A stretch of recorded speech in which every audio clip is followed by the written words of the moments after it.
Stay off the roads this weekend and prepare for a major storm. This is going to be a lot more snow. We're doing the best we can. Colorado getting ready to be slammed with snow, but will it look like this? Or is it all just hype? We have the updated forecast, plus how people, schools, and resorts are preparing. Is there such a thing as too much snow? It's going to be absolutely unreal. A new round of stimulus checks are coming.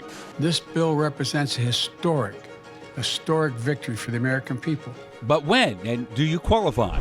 Plus, breaking from the crowd. I don't feel like I matter. I don't feel like my peers matter. Some CU students want to make it clear and separate themselves from the massive weekend party. The school can do better. Well, it's still unclear just how much snow Denver is going to get, but Denver7 is getting you prepared for whatever may come. I'm okay. Glad you're with us tonight. I'm Shannon Ogden. We're glad you're okay. I'm Ann Trujillo. Let's get straight to team coverage on this Weather Action Day. We have a lot of territory to cover. Gary Brode's tracking weather preps. Lance Hernandez is checking on how resorts are gearing up. First, meteorologist Mike Nelson. So what are those snow totals looking like, Mike? It's going to be a foot or two over the metro area and up to 3 or 4 feet in the mountains and foothills to the west of us. The storm is now finally onshore. It's in central California, and it's going to be moving our way. It's about 850 miles away from the Denver area now. In advance of it, a little unsettled. There's some scattered rain and snow showers to continue. There's a winter storm watch in effect northeast Colorado at the moment, and that continues through the weekend. A few showers, even a couple of thunderstorms out of the eastern plains. Right now, they won't amount to much. This is all the preliminaries. The main storm doesn't get here until later on Friday. But this is what the snow timeline looks like. We have about 48 hours from the main storm coming in here. It really starts to ramp up starting about this time on Friday, so you still have 2 days to prepare. Light rain and snow for the next 2 days, heavy snow this weekend. Could see a foot or two of snow. I'll kind of pinpoint that for you as far as where it's going to fall along the I-25 corridor, and some areas in the mountains and foothills west of us could see 36 to even 48 inches of snow. I'll have the details on that in just a few minutes. Thank you, Mike. Now to Denver7's Gary Brode. So, Gary, Public Works, Excel, shoppers at Target, a lot of people taking this one very seriously. Yeah, they sure are, Shannon. Excel Energy as well as Public Works over in Centennial telling me the same thing. This is all hands on deck approach they're taking this weekend. As shoppers we saw at the grocery stores this week, today, they look like they had enough water supply for an entire month. I did talk to one shopper though. She was stocking up on a different kind of supply, the one you need when you're planning on staying in for a long weekend. I'm just making sure that I have everything I need to get through the weekend. After being down in Texas for their surprising snowstorm a couple of weeks back, this one's going to be a little worse. This is going to be a lot more snow, just a lot more, but Colorado can handle it. Tracy Tate is taking no chances. Stocking up, I got all the essentials. I got a shovel so I can get out, tons of food. All of the essentials. I got a little wine to get me through. Just make the best of it and hope that you're snowed in with people you love. While Tate and millions of Coloradans are riding out the storm inside this weekend, Public Works around the state, including in Centennial, will be working. We're doing the best we can to get ready for this event. Michael Nelson with Centennial Public Works gave us a look at their approach for this weekend as they use technology to treat the roads. And that helps us just make sure that the area is clear, and that it's to our expectations and our metrics. That goes along with the system now showing current road temperature and conditions. We also look at the grip on the roadway, so that tells us what the friction is of the tires. Because of the precipitation of the snow, it can cause for branches to break and trees, which then cause our lines to go down. Excel Energy plans on having crews around the state on standby, especially in the potential trouble areas like Denver Metro, the foothills, and the western slopes. We're adjusting our staffing needs and our contractors to be able to address those different types of impacts. You may remember some of those outrageous energy bills that many in Texas did in fact see right after the storm. Much like what Governor Polis said yesterday, that Excel representative said they do not expect any Coloradans to have outrageous bills quite like that after the storm, regardless if your power is on or off. She did recommend, however, in order to conserve some energy and money, keeping your thermostat to 68 degrees in your house. Reporting live here in Denver, Gary Brode, Denver7. And listen, if you're planning on skiing, you better get to the resort sooner than later to avoid getting stuck on the roads. Denver7's Lance Hernandez went to Eldora today to see how they are preparing for the storm.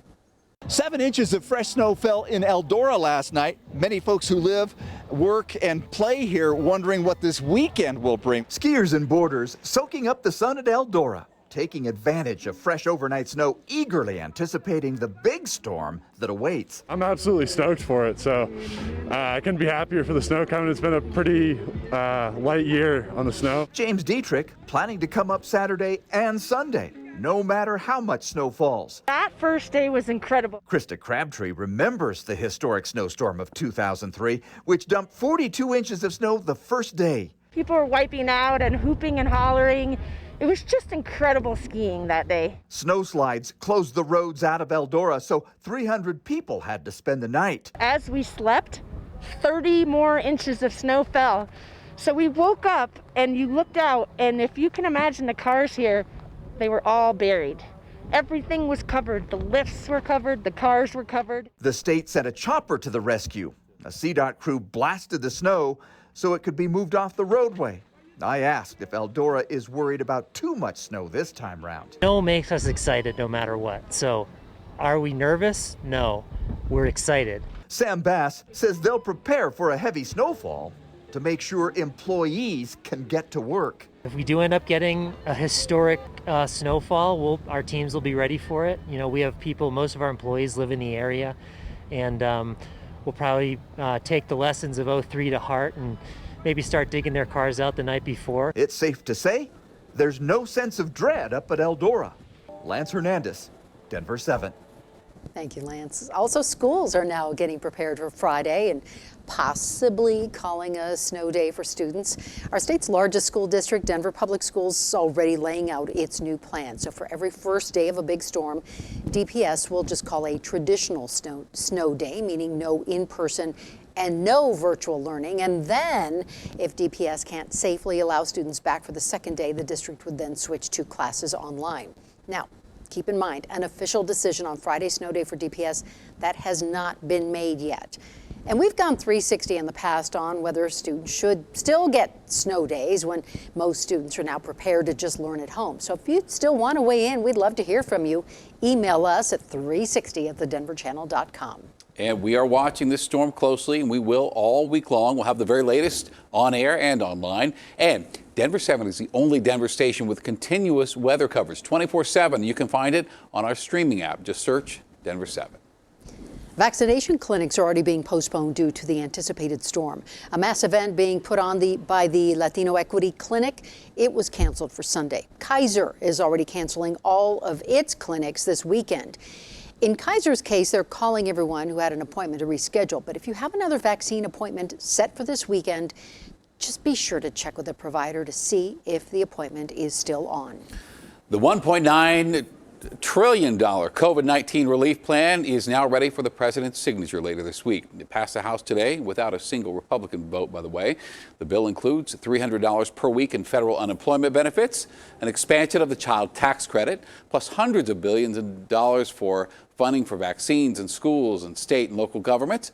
It also has those $1,400 checks for individuals earning up to $75,000 per year.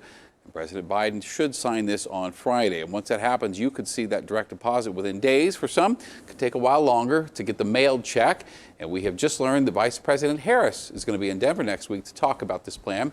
Details on her trip are still being worked out. Colorado is also implementing its own stimulus plan, but don't expect to get another check out of this. The $700 million package announced today will mostly go toward infrastructure. Money will also go to small businesses, including expanding the restaurant sales tax relief.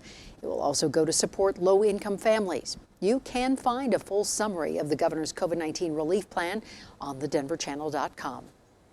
Well, a Democratic lawmaker is asking for an investigation into Representative Lauren Boebert and 2 other members of Congress, accusing them of helping him incite the deadly riot at the Capitol. Congresswoman Pramila Jayapal sent a letter to the Ethics Committee of the House today. She wants him to investigate Mo Brooks, Paul Gosar, and Boebert for their actions leading up to January 6th. And Congresswoman Boulder, in fact, just got back to us before the broadcast saying, this is a quote, Congresswoman Jayapal needs to spend less time connecting her to the attack that she has repeatedly condemned. A pack of dogs attacked a group of people this morning in Commerce City. This happened near Dick's Sporting Goods Park along Kearney Street. Police say 4 dogs bit the group, sending one of them to the hospital with non-life-threatening injuries. All 3 dogs were found and are now with animal control. Boulder police have arrested a 20-year-old for participating in Saturday's massive party in Boulder. Police say Henrik Chardick will be charged with felony trespassing and misdemeanors for engaging in a riot. And some CU students now are hoping the administration will take tougher actions on the students who participated. They started a change.org petition asking school leaders to expel those who were at the party. They have enabled a party like this to happen because they have not adequately punished students for acting out and not following regulations, and they have been lax on their guidelines when we have clearly been in danger. It's much easier to sweep a bunch of kids under the rug and go, lapse in judgment, they're just kids, and we don't want to look bad, so we're going to send out an email. CU tells us their top priority is helping Boulder police identify those who were at the party, and once that happens, the university is planning to take disciplinary action against those responsible. Looking for bargains? One Facebook group looked like it had the answers. She was like, hey, join this group and take part in it. Instead, the woman running the page is gone, and so is the money. I feel taken advantage of. I feel